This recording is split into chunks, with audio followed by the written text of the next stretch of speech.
and gentlemen, members of the media, supporters. Today we look at our program of development. Development has been lacking for such a long time. And if you look back, our development agenda is relying too much on commodities, right? And those commodities have not delivered the outcome and the opportunities that we desire to lift everyone up in this country. So the failure to create opportunities, I believe certainly that creating opportunities is the best way to unite everyone. If you don't have opportunities, people will fight for the scarcity, and that's traditionally post-independence. That's the dilemma that the Guyanese have been confronted with all the time. There's not enough wealth creation, and therefore there is not enough opportunities. So the political gangster got us into two enclaves, one Indo, one Afro, and the way they govern the country is by making things scarce. And I can't believe how difficult it is for Guyana to evolve as a rich country when there's so many resources available. And on top of that, the policy of division, lack of consensus, will always exist under this two-party system. With all the cohesion they're talking about, a Ministry of Cohesion, look at the rhetoric and the discussion on the campaign trail. The narrative on the campaign trail come back to race again. Come back to polarization, come back to division. And how long will Guyanese continue like that? There need to be, as Nigel said, a national consensus on development, a pathway to providing these opportunities that will create jobs and keep people in our country. And that consensus is not possible under the two-party system, the two-party culture of ethnic division and creating scarcity, the politics of scarcity. It has to be replaced, as I mentioned at the launch, with the economics of opportunities rather than the politics of scarcity.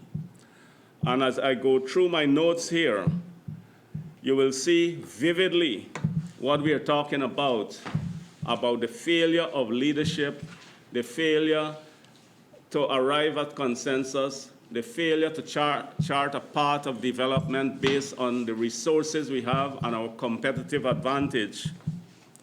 When we look at 53 years on from independence, bauxite has failed, right? As rich as we have 93% of the world's reserve of calcined bauxite. That is the richest resource for aluminum, 93%. And we have failed to generate any value around bauxite.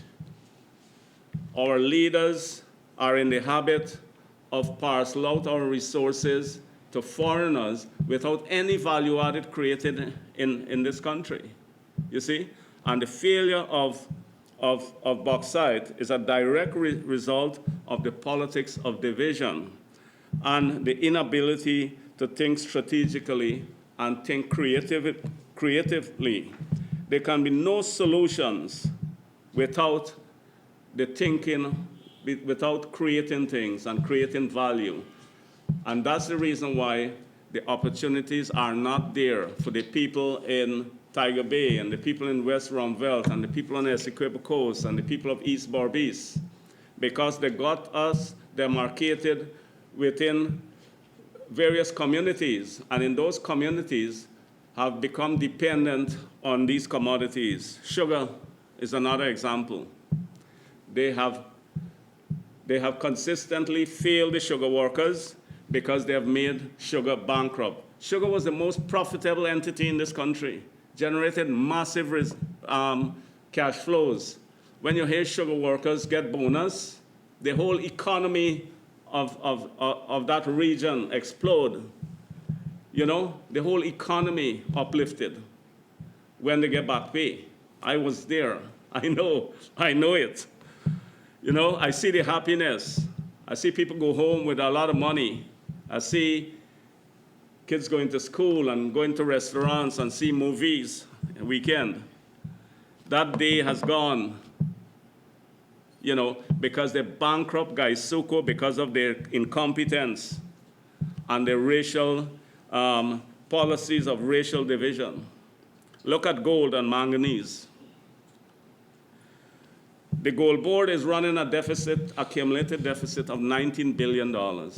How could that be? $19 billion deficit at the Gold Board. The Gold Board should have been the most profitable entity in this country. How that happened? You know, you buy gold, you don't invest any money, you buy it, and then you sell it back, right? No overheads, nothing at all. How did that happen? Is it corruption? Is it holding the gold until, you know, the market go down? No progressive policies, no strategic plan within the Gold Board. Look at manganese. We have among the richest reserve of manganese. But what we did, we give it to the Chinese, right? There was no effort to give it to Guyanese entrepreneurs, right? Because the conditions for those long-term investments doesn't exist in Guyana. High interest rates, high taxes. Foreigners can come and get concessions. Operation without any tax. From the time a Guyanese won that reserve, all political obstacles, right? All kind of bureaucratic delays you gotta suffer. So gold, manganese, what the Chinese company are doing, they're mining the manganese, ship it to China, create such a huge value that is important for steel making and all these kind of things. We have the richest reserve of manganese. No attempt to create structures so that Guyanese value is added and Guyanese benefit. That's the track record. Look at timber. You know, how many concessions granted to foreign companies? When the people of Linden have never been given, none of them have ever been given a concession for timber in their own backyard, right? No structures or initiative or plan created to have value added in Linden. So the people see the trucks passing by, only stop and buy a cake and a drink. You know, no, and breaking up the road. No attempt to build a port facility there so that all the lumber must pass through there so that Lindeners benefit. Right?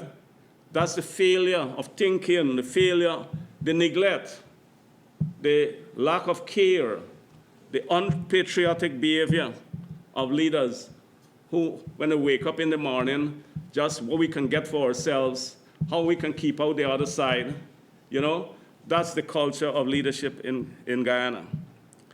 Look at the telecommunications. We went up Essequibo Coast. Virtually no internet at the TV station. We couldn't stream, right? In Berbice, when we went, it was so slow. How could those youths develop themselves with that level of 2G, probably 2G internet in this country? When they promised 5 years ago that the first thing they would do is liberalize the sector. Without liberalizing the sector, there's a monopoly situation and no incentive to improve the speed. When you want a certain amount of bandwidth, the cost escalates like that, even though they have extra capacity. That is an onslaught on the youths of this country. I mentioned the Gold Board. Look at GPL. $22 billion in the last 10 years. Support. And you know what I said, what that could have done for our country. And come after election, you will see blackouts, and you will be facing an $8 billion deficit over the last 2 years. Even though I added $8 billion in 2 years to the cash flow. The failure of leadership. There again, they wait. Before I left, I had a tender out for 50 megawatt to replace all generating capacity at Garden of Eden. We had 26 bidders, internationally renowned people that could have built that in no time based on LNG. They shelved that. Why? Nobody knows. The inertness, the indecision, the lack of focus, again, the lack of leadership. Where are we going? What direction are we taking when we don't have power? Now they say they're renting, they're buying power. How could you buy power effectively to run a grid that requires 142 megawatts in power? How? You're going to go buy a 2 megawatt, a 4 megawatt here, where else? You know? And the expense of doing that. Gaisuco, $200 million, scaled and bankrupt Gaisuco. On top of that, it received $77 billion in support, right? No attempt to create any value added in Gaisuco. No value added at all, so that we benefit on a long-term basis. Wastage, squandermania in public office. The government consumption, public consumption increased 36% since 2014, while private consumption declined 33%, which show a shift away from private sector investment to government consumption. All these big ministries, all these fat salaries, all these trips overseas. You know, ministers going over there spending $1,000 a night at hotels, US. You know, there's where our money going, and that's why they want high taxes. The policy of high taxation sucks the oxygen out of the economy, and that's what creates the scarcity and the poverty today, and we wonder why. These are the simple truths that make our kids, our youths can't find a job today because there's not enough wealth creation, not enough value added being created within the economy, right? Consistent failure. How long must we continue like that? The economy is now blinking red, indicating a disaster after the election. National debt of close to $2.5 billion, right? Fallen foreign exchange reserves under 2 months of imports. That's a very nervous situation. It declined by $124 billion last year. Increasing in non-performing loans in the banks went up by 64%. Household alone, non-performing loans increased by 60%. That's the red blinking light that we're facing now, that they're trying to cover, right? This is a colossal failure of leadership. A government that alienates the private sector by extortionary level of taxation, restrictive regulations, and oversized, inefficient bureaucracy cannot generate the resources to alleviate poverty and solve social problems. The evidence of government's repeated failure in creating wealth and value are everywhere we turn, from non-functioning traffic lights, poor internet, to shortage of basic medical supplies. The evidence are everywhere we turn. Imagine, we went up Barbies there again. Doctors are complaining, hospitals don't have any drugs, they can't write prescription, right? On the Essequibo Coast, in Charity, a doctor sees 500 patients a day. 500 patients, how is that possible? Non-availability of doctors. When they write a prescription, there's no drugs there. The same was reported at Anna Regina. You check all the hospitals in this country. massive shortage of essential drugs. Why? Poverty, unemployment, low purchasing power, poor health care, massive migration, racially divisive politics, politics of scarcity and corruption. Imagine the pensioners work all their lives, $20,000, 100 US dollars. It's embarrassing. And then DPI is going to tell us the coalition government did a lot. Where is their lot? Good life for all, leadership and decency. You know, where is it? The same people we'll trust with our oil money. Why? $20,000 a month? It's a shame. Change Guyana commit to double that from the day we get into office. And we're gonna pay for it by having a more discipline, fiscal discipline within the government. No wastage, no squandermania, high value added, all projects go money, value for dollar spent. That's how we'll pay for it. It will cost around $1 billion, 40,000 pensioners. $20,000 a month? My God. Now today I outline a number of projects that we're gonna focus on. Because without investments, we cannot create the wealth and the opportunities that our youths and our country need. Investments is the only way to creating wealth. And you can't distribute wealth if you don't create it in the first place. So if we don't create it, we fight for the scarce amount that is available. So these are massive projects that will light up this economy, will lift everyone up, improve the standard of living, provide better opportunities for all, and it doesn't rely on oil. You know, these are the things we should have been doing all the time. First of all, we will ensure that we get value for our bauxite. We will implement a $5 per ton of bauxite that leave this country as royalty. Currently, you get nothing. They dig up the earth, nothing. That will raise 7.5 million US. We will spend that not in Georgetown.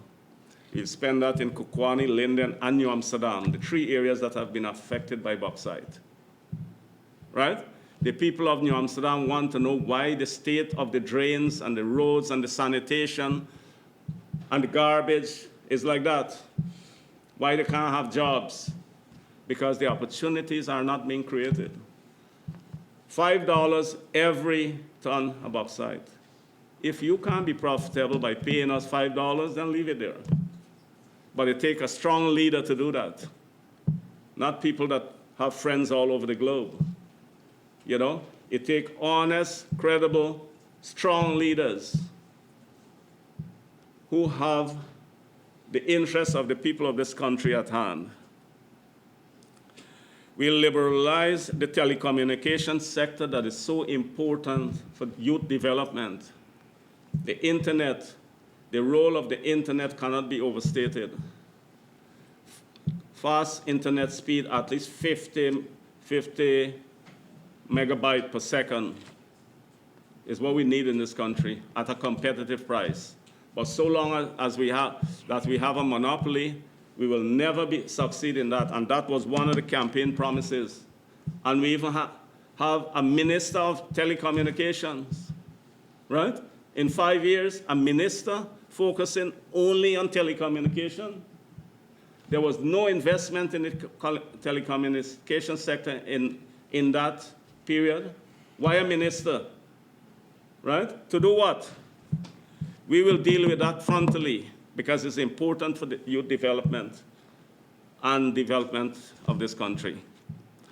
Now Exxon got to bring a fiber cable here when they could have used the cable if we had the speed, right? And we have to spend for that, you know. We have to spend that. That's our money going there, right? We will design a central government campus to centralize government authority. government functions in Georgetown, while, while, while diversifying its function regionally. So whereas you have a Ministry of Finance here, you have a Ministry of Home Affairs somewhere in Brigham. You have a ministry all over the country, right? One centralized government campus will improve the efficiency of government. It will be powered by information technology and AI to deliver real-time services to the people. We'll cut so much paperwork, so much inefficiencies. The level of public service to the people will be highly enhanced, and that in itself will provide a lot of jobs for youths in IT. We will build the Demerara River Bridge. Since independence, we hear about this Demerara River Bridge. For the last 20 years, every manifesto had Demerara River Bridge. Where is it today? We will do that within 3 years. And trust me, I have the ability to deal with that. We're building here, and I give the example in East Berbice there. Within 2 years, we have 10 times the floor space as the Timehri terminal. 10 times, and we are doing it in 2 years. And it's 6 years now. Just to refurbish the existing terminal, it can't finish. Who is looking? Who is protecting our interests? We will build that bridge and give relief to all the people over there. And the amount of people that will be employed will ensure that Guyanese are employed. And technologies, in everything we do, the technologies are transferred to Guyanese subcontractors and employees. Because I did it here. We never know how to do curtain wall. All the strips going up there now, is Guyanese doing it after a brief training. We never know how to bend steel. Our Guyanese people were trained there. Now they're the one doing it, right? So everything we do, Guyanese will be at the forefront of it. That's how you bring development. That's how you retain value. That's how we expand economic opportunities.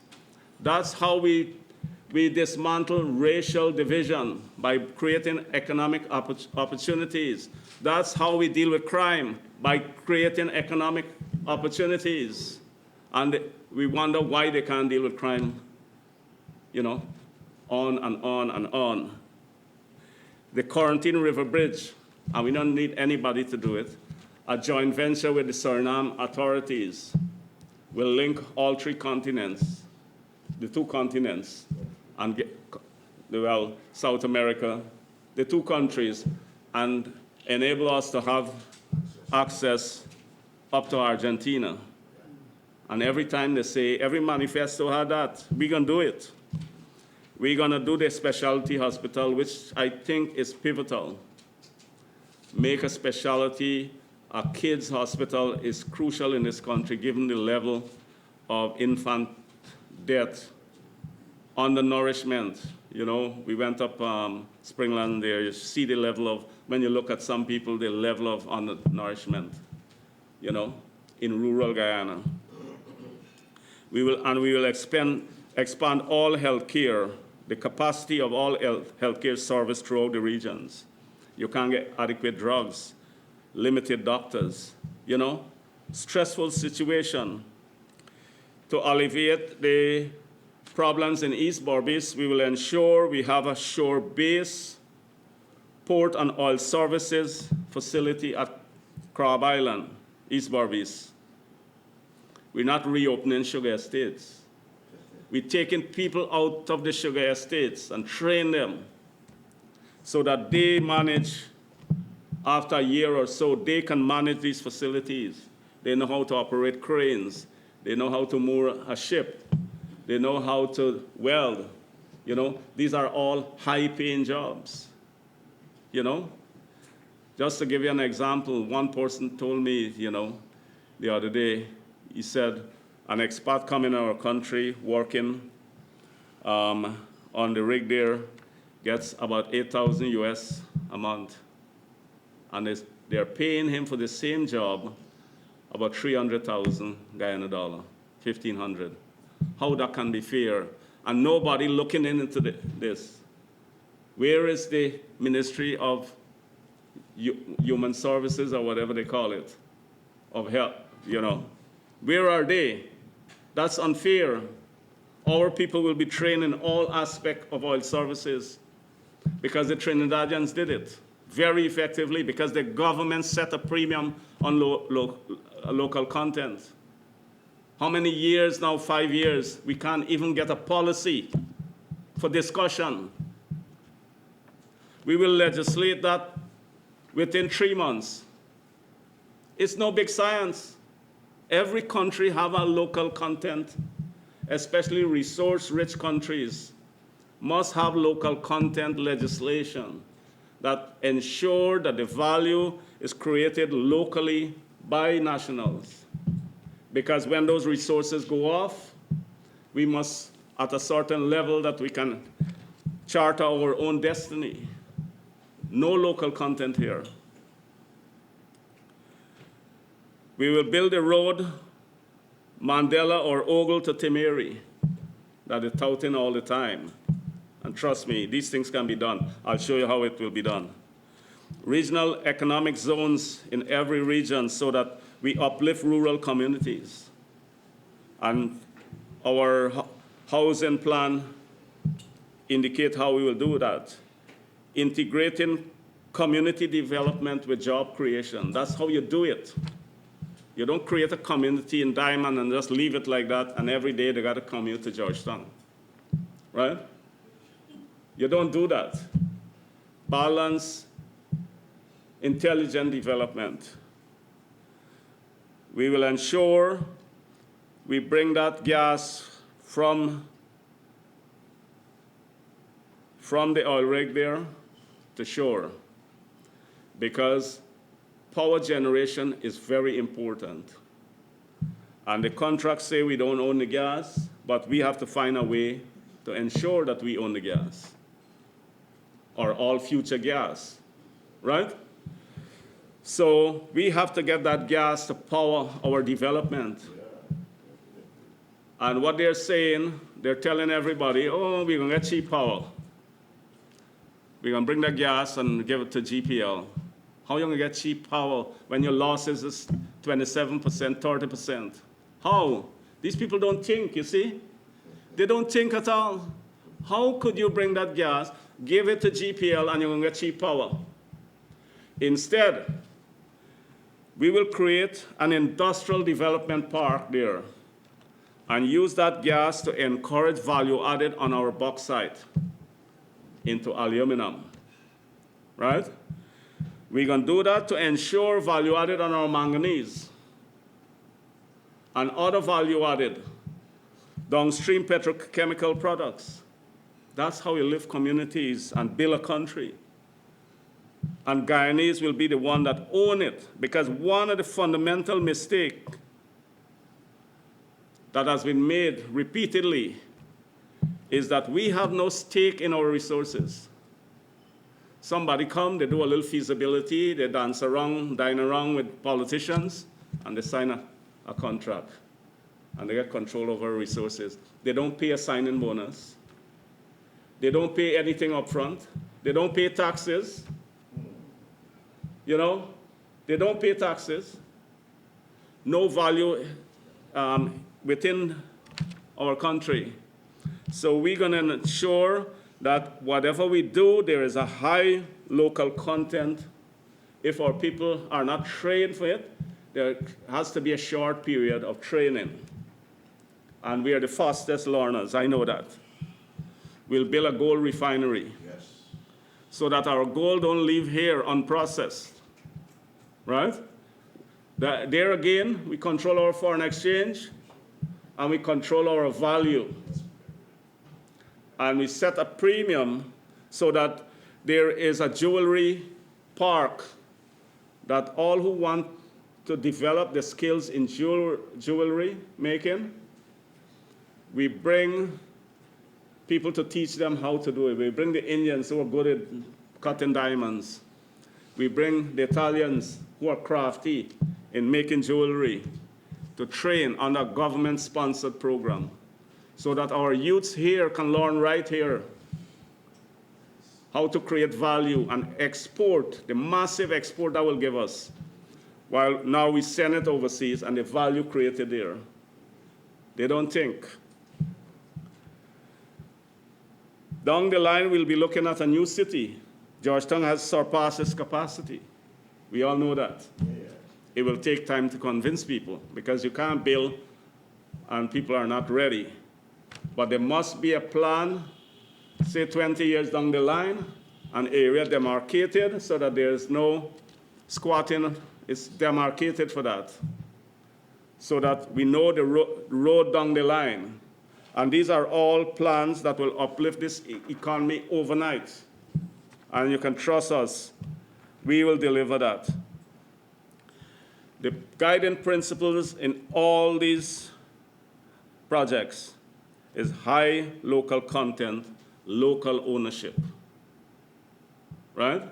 We have the resources.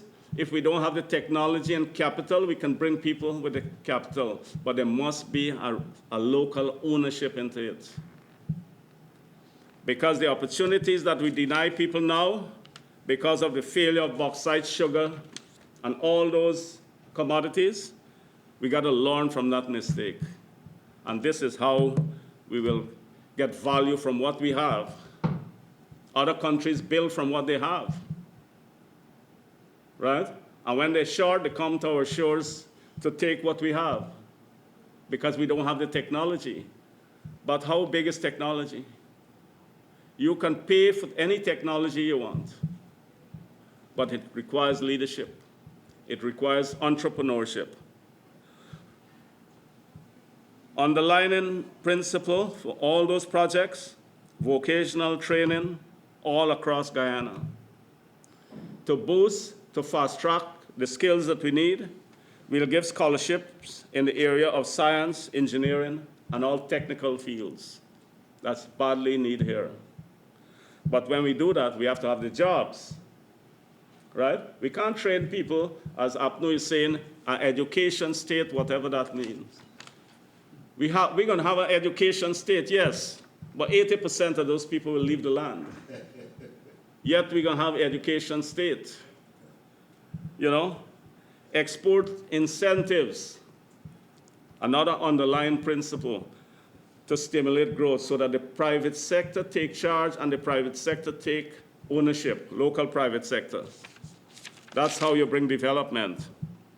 There will be an entity to do research and development. Many of taxpayers' money spent at some of the entities we have here, and they never bring about a new agricultural product, a new variety. Every so many years you hear, oh, okay, we're researching on mushrooms, for example, on onions, for example.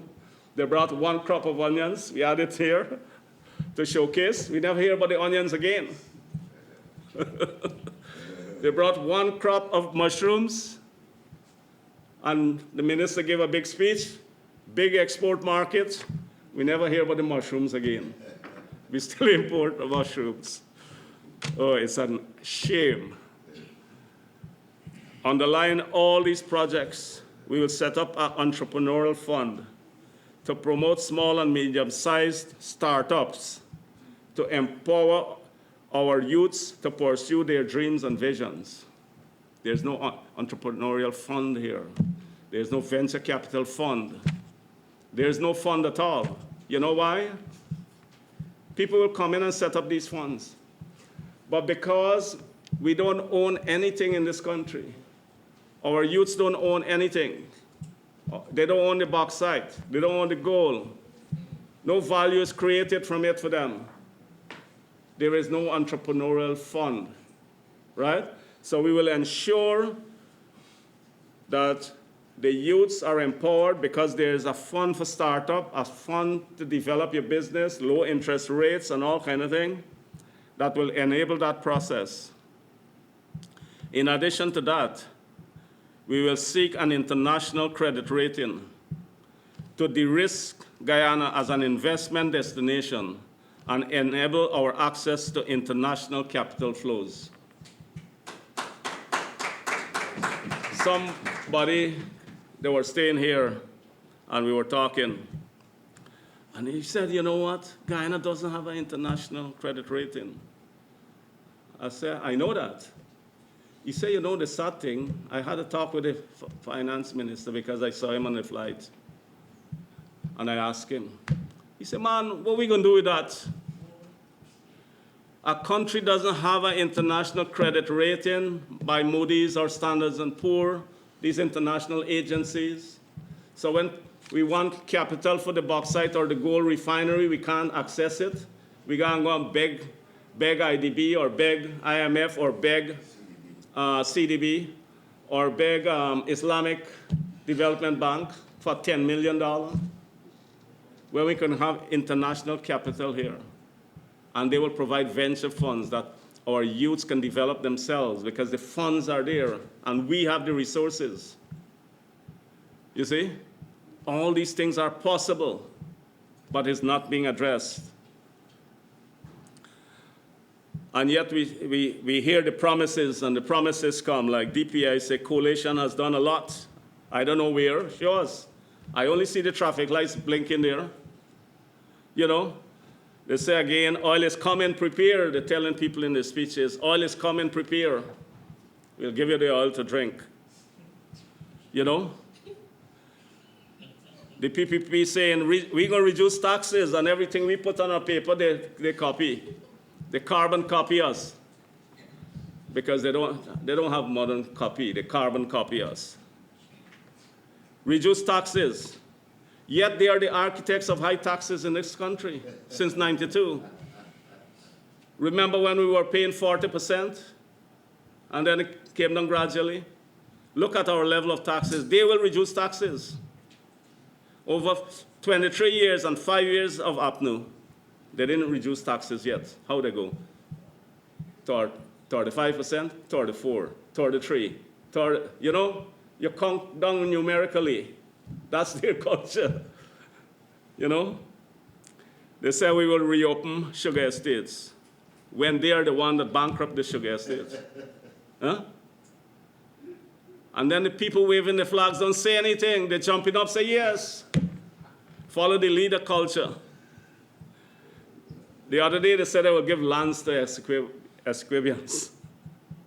When for 23 years, those people were crying out for lands to expand their livelihood, and no answer until we went in there and said, we will give you all those lands that are available. Now suddenly they're going to give lands. Never in their manifesto, they're going to give lands to people. Then they said, education state, where's no jobs, migration, taxes. Then we are here in a petroleum state, when we already give away all the resources. Petroleum state, sloganism again. Then we hear they're going to spray paddy bugs after we said it. When we told the farmers there will be a national program of pest control paid for by the government, which makes sense. We get better yield. They bring more foreign exchange. They create farmers are more profitable. Then they said they will give house lots. Again, house lots. You know, another diamond, another Tushen. When we will build completed homes and people will uphold the dignity of being able to afford mortgage rates, make it low. They said they will expand health care, a new one they're talking about on the campaign trail, health care. When the health system has collapsed here, you go any community in this country, ask them their experience at the hospital. No drugs. The people of Charity said it, Anna Regina, Corrie Everton. When we go to Barbados, you're going to hear the same thing. The doctors saying the same thing. Where are the drugs? They can't write prescription because there's no drugs. The health system has collapsed. lack of planning. But these projects will transform Guyana. And as we go on and on, we add more. We see the investment needs and the opportunities that we have to create in a very deliberate way, in a very transparent way, that would lift everyone up in this country. Martin Luther King said, we must learn to live together as brothers, or perish together as fools. Let us not perish together as fools this time around. Let's stop waving those flags. Let's stop putting garland over their neck. The people that get you in this situation, keep you destitute. You're going to run and wave flags and put garlands over the neck. Let's get together and move forward as brothers and sisters, not perish as fools. Let's join hands together and secure our kids' future by voting against the racially divisive and failed promises of PPP and APNU. Let's arrest poverty, unemployment, police harassment, crime, daily blackouts. Let's say enough is enough, not this time around. It has happened for too long. So I want to ask our Guyanese brothers and sisters to ensure that you support Change Guyana, because we are the only party that has a vision, a strong vision for Guyana, that has proven leadership and that can improve the lives of all in this country. And when you improve the lives of all, you take care of crime through economic development. People don't have to, think about criminal activity. We have a stable, well-run country where everybody can realize their dreams and their visions. That's the program we bring today. And don't be fooled when they come around and then they quote what I'm saying today, that they will do. They haven't done it in the past. PPP for 23 years, PNC for 28 years, APNU for 5 years. Something as basic as this. Attracting investments is the most crucial thing in a country. Taking care of blackouts. I've never traveled anywhere and had a blackout, anywhere I've been. Even Barbados, Antigua. In Antigua, Guyanese running the grid there. You see? Barbados, a lot of Guyanese in the grid. I see them sometimes, they come here. When I was at GPL, I sent 3 directors there to understudy, to see why we can't run a grid. It can be done, but it requires investments, careful, calculated investments in the right area. And our policy as regards GPL is on our website. So go to changeguyana.com, see our policies. What we articulated here today will be on our website as well.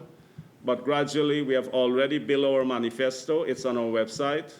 None of the parties have the website we have, even the parties that are 50 years odd. And we were able to do a website that you can go on and everything is there.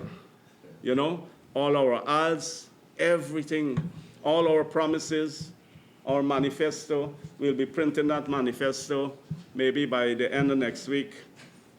Hopefully we can have it, But everything that we came out in all these press conferences, if you go back to our launch, the list of things and the principles all revolve around those simple principles that we could have created by just sitting a day or two and think about it and discuss things,